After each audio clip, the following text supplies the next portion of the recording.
Pyogenic granuloma, also known as a eruptive hemangioma, granulation tissue type hemangioma, granuloma gravidarum, lobular capillary hemangioma, pregnancy tumor, and tumor of pregnancy, is a vascular lesion that occurs on both mucosa and skin, and appears as an overgrowth of tissue due to irritation, physical trauma, or hormonal factors. It is often found to involve the gums, the skin, and nasal septum, and has also been found far from the head such as in the thigh. Signs and symptoms. Clinical presentation. The appearance of pyogenic granuloma is usually a color ranging from red/pink to purple, and can be smooth or lobulated.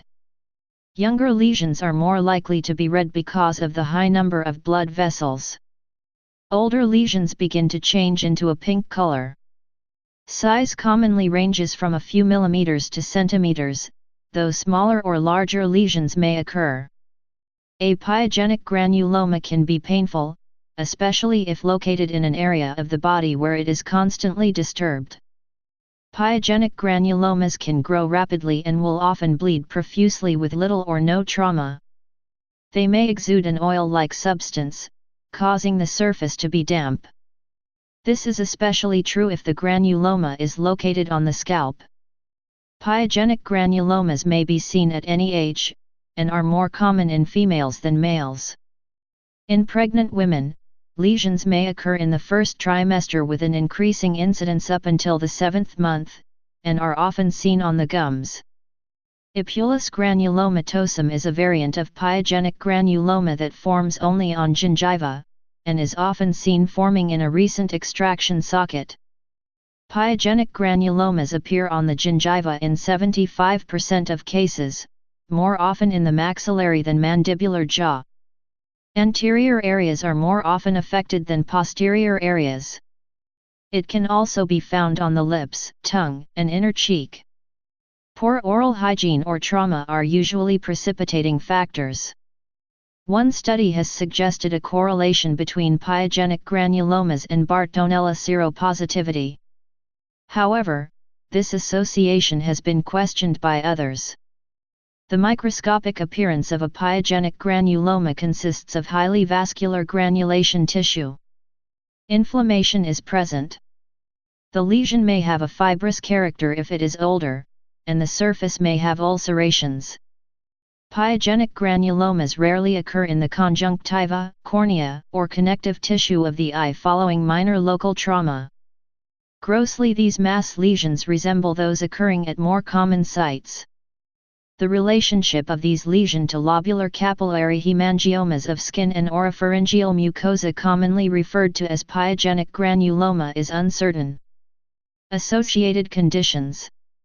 Due to its overwhelming incidence on the gingiva, the condition is often associated with 2 other diseases, though not because they occur together.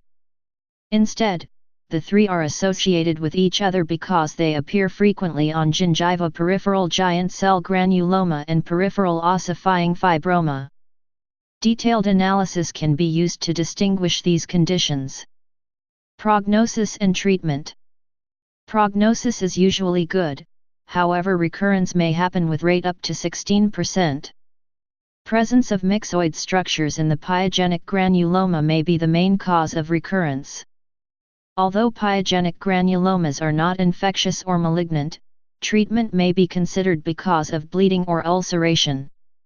Frequently, pyogenic granulomas are treated with electrodesiccation, cauterization, and curettage, excision, though laser treatment using pulsed dye laser or CO2 laser is often effective.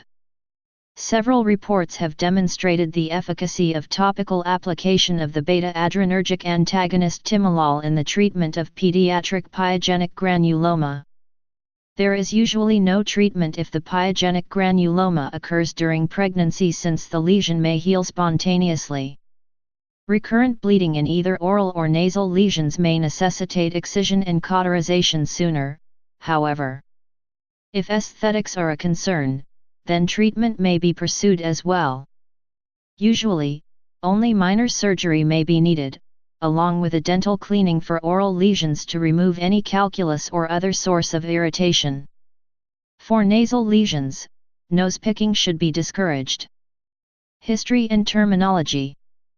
Pyogenic granulomas were first described in 1897 by two French surgeons, Antonin Poncet and Dor, who named these lesions Botryomycosis hominis. The name pyogenic granuloma is misleading as it is not a true granuloma. In actuality, it is a capillary hemangioma of lobular subtype, which is why such a lesion is prone to bleeding. Additionally, it is also not truly pyogenic, pus-producing, as the cause is hormonal or traumatic and has no association with infection or pus production. Please subscribe and thanks for watching.